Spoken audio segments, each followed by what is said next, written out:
Humans के genome same है। तो ये एक इक्वालिटी का सबसे बड़ा मैसेज है, सिर्फ इंडिया को नहीं वर्ल्ड को, कि ऑल ह्यूमंस आर इक्वल।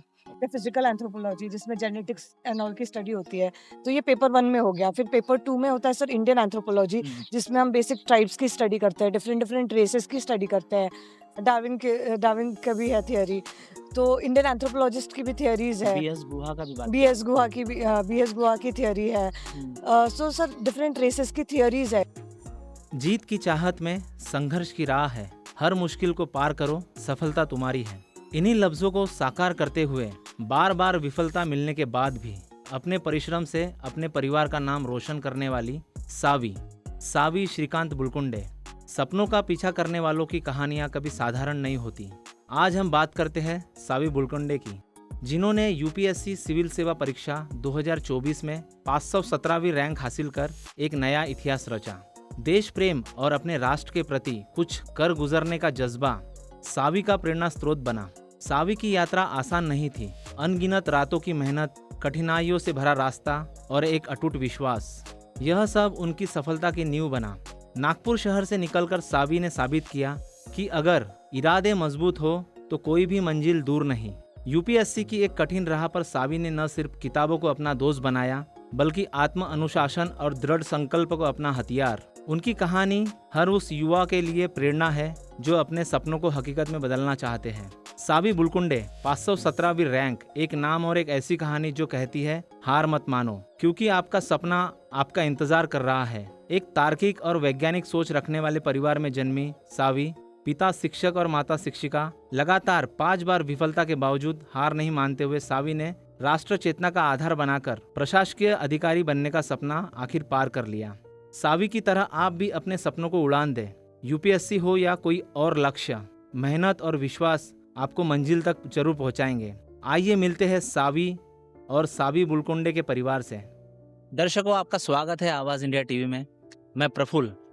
हम आवाज़ इंडिया के माध्यम से उन तमाम बिंदुओं को छूते हैं जो आपके जीवन में और आपके लिए प्रेरणा का स्रोत बनते हैं। इसी कड़ी में आज हमारे साथ सावी बुलकुंडे है, जिन्होंने भारत की कठिन परीक्षा यूपीएससी इसको क्रैक किया है। आज उनसे जानते हैं कि उनके इस स्ट्रगल के पीछे और उनकी इस उपलब्धि के पीछे क्या क्या उनकी मेहनत छुपी है। हम उनसे बात करते हैं। आपका स्वागत है। हम देखते हैं कि आपने ये अटैम्प्ट कम से कम 6वीं बार अटैम्प्ट करके पास किया। लोग निराश हो जाते हैं इतने बार करने के बाद, लेकिन आपने कंटिन्यू, आपका जो डेडिकेशन था इसमें लगा रहा। क्या प्रेरणा मानते हैं इसके पीछे? सर पहले तो आपने सही कहा कि ये एक बहुत लंबी जर्नी है और 6th अटेम्प्ट देना, 6 इयर्स इस जर्नी में रहना, सर ये बहुत एक डिफ़िकल्ट टास्क है, क्योंकि ये जर्नी सिर्फ सक्सेस से नहीं भरी है। इसमें अप्स एंड डाउन्स है, एक रोलर कोस्टर के राइड की तरह है। और सर हर स्टेज में कभी भी फेलियर फेस हो सकता है। जैसे सर मैंने कहा, ये मेरा सेकंड इंटरव्यू था। तो सर लास्ट ईयर भी मैंने इंटरव्यू दिया था, पर मेरा फाइनल लिस्ट में नहीं हुआ था। तो सर फाइनल लिस्ट में ना होके भी फिर ग्राउंड ज़ीरो से स्टार्ट करना, सर उसके लिए आई थिंक ये पूरे जर्नी में एक इनर मोटिवेशन बहुत ज़रूरी होता है।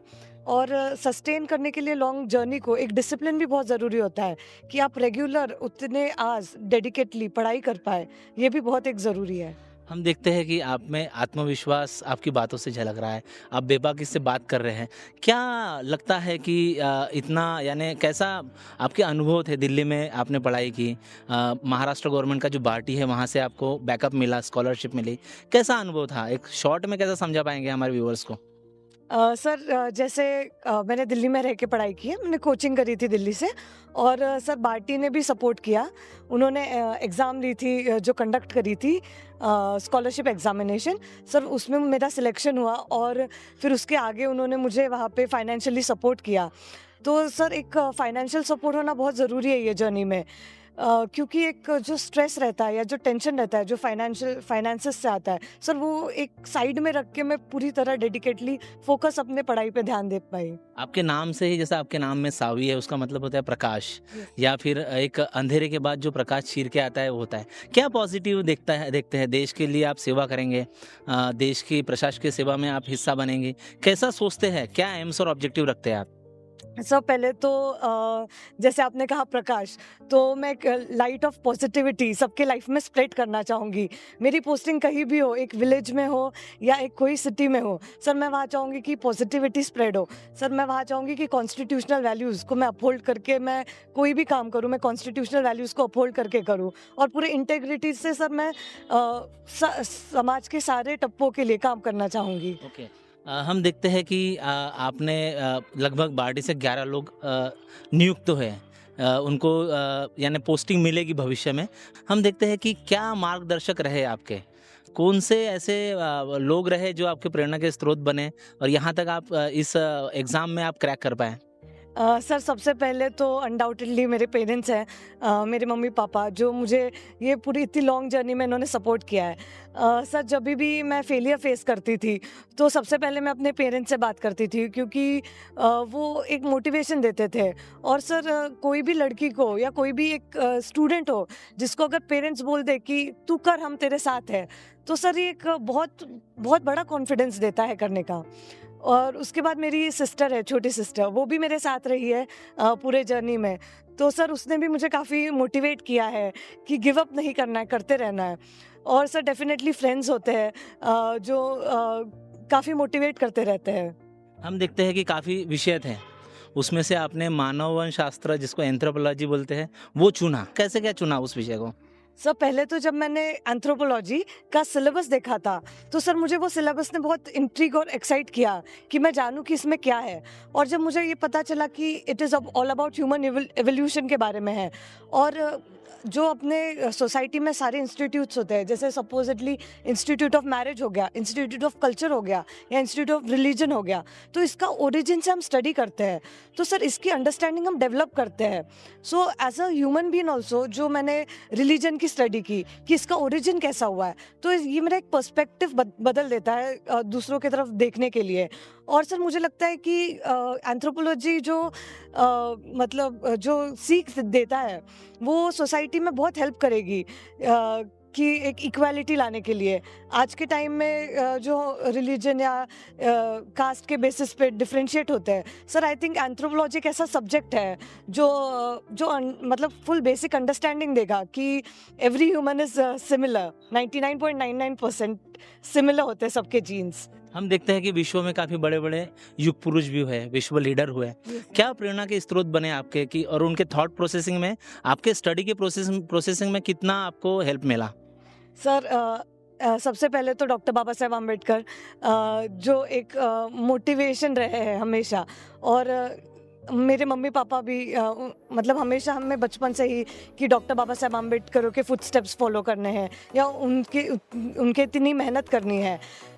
तो जैसे कभी मुझे मोटिवेशन की कमी होती थी तो मेरे पेरेंट्स बताते थे कि डॉक्टर बाबा साहेब आम्बेडकर 24-24 घंटे भी कभी पढ़ाई करते थे, बिना सोए पढ़ते थे, तो उनसे ज़रूर आपने मोटिवेशन लेना चाहिए। और वो सबसे मोटिवेटिंग एक फैक्टर है हमारे लाइफ में। हम देखते हैं आपको जो दर्शक सुन रहे हैं, गाँव से, कस्बों से, छोटे-छोटे विलेज से दर्शक आपको सुन रहे हैं और एक युवती है आप, एक यंगस्टर है, देश का भविष्य है।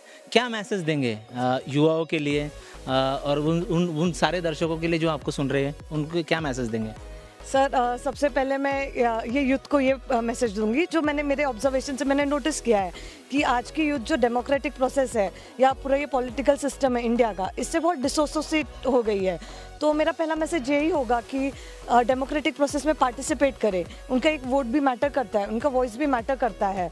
और सोसाइटी में या जो भी सोशल वर्क होता है उसमें एक अपना छोटा मोटा कंट्रीब्यूशन भी दे, तो वो एक बहुत इंडिया को एज अ नेशन बहुत अच्छे पाथ पे सामने ले जाएगा। देश हमारा प्रगति करेगा, उन्नति करेगा। बात के साथ हम इस इंटरव्यू को यहीं रोकते हैं कि हम साथ ही साथ सावी को भविष्य की काफ़ी मंगल कामनाएं भी देते हैं और हम दर्शकों को ये बात भी बताते चलते हैं कि मन में ठान ले वो बात आपको अचीव होगी, तो आप सक्सेस तक जाएंगे। आपने अपना कीमती वक्त हमें दिया, आपका धन्यवाद। हेलो, नमस्कार। मैं श्रीकांत बुलकुंडे, सावी बुलकुंडे का पिताजी। अभी जो एग्ज़ाम हुई, रिज़ल्ट आया, इसमें उसने क्रैक किया, 517वां रैंक आया उसका। उसके लिए हम बहुत बहुत आनंदित हुए और हम एजुकेशन फील्ड से हैं, मैं और मेरी मिसेस दोनों हम एजुकेशन फील्ड से हैं। IITI नागपुर से मैं रिटायर्ड हुआ हूँ और यहाँ पे मेरा information and communication technology system maintenance trade था, जो बहुत ही ज़्यादा एडवांस ट्रेड था।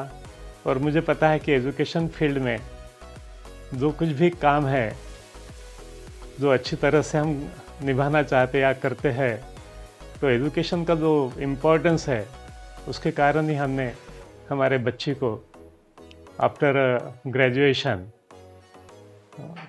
UPSC के लिए प्रवृत्त किया। और इसी कारण फिर उसने जो उसके खुद के एफर्ट्स दिए वो बहुत अच्छे हैं। और मुझे लगता है कि जितने भी स्टूडेंट्स जो है उन्होंने खुद के लिए ऐसा कुछ सेल्फ मोटिवेशन भी करना चाहिए, जिसके कारण हम हमारे परिवार का नाम रोशन कर सकें। मैं सावी की मदर अस्मिता बुलकुंडे। ओंकार नगर में मेरी एक छोटी सी हैप्पी माइंड प्री स्कूल नाम की स्कूल है। सावी ने जो अभी इतना अच्छा परफॉर्मेंस दिया UPSC CSE में 517 रैंक आई है, उसके लिए मुझे बहुत बहुत खुशी है। वो पहले से बचपन से ही हार्ड वर्किंग और सिंसियर थी और उसने ग्रेजुएशन के बाद में जो UPSC का प्रिपरेशन करना स्टार्ट किया तो मुझे पूरा विश्वास था कि वो UPSC क्रैक करेगी। फिर उसको ग्रेजुएशन के बाद में मैंने थोड़ा प्रिपेयर किया और उन्हें बार्टी की जो एंट्रेंस एग्ज़ाम होती है वो एग्ज़ाम दे के उसने बार्टी की स्कॉलरशिप ले ली। बार्टी से हमें फाइनेंशियल बहुत अच्छी हेल्प मिली है। सावी का जो सिंसियर और हार्ड वर्किंग नेचर है उससे मुझे पूरा विश्वास है कि वो जैसे IAS मिलता है, IFS और IPS जो भी पोस्ट मिलती है उसमें वो बहुत अच्छा वर्क करेंगी। हम देश की सेवा तो करेगी, बट हमारा पे बैक टू सोसाइटी का जो हमारा स्लोगन है तो उसके तहत वो हमारे समाज की भी सेवा करेंगी। मेरी 2 बेटियां हैं, बड़ी जो है वो सावी है और छोटी मेधावी जिसने अभी IIM इंदौर से MBA कंप्लीट किया है। तो हमारी दोनों बेटियां होके भी हमें कभी लड़की की कमी महसूस नहीं हुई। मैं चाहती हूँ कि जिनको भी लड़कियां हैं वो खुशी से सिर्फ उनके पीछे खड़े रह के उनको सपोर्ट करके उनको मोटिवेट करके अगर वो अच्छे पोस्ट पे अगर जाती है तो ऑब्वियसली वो माँ बाप का नाम रोशन करेंगी। सिर्फ हमें सपोर्ट करना है। आवाज़ इंडिया की टीम आई यहाँ तक, मेरे घर पर आप आए और सर कैमरा पर्सन भी आए, तो सर मुझे बहुत खुशी हुई और मैं आवाज़ इंडिया TV का धन्यवाद करना चाहूँगी।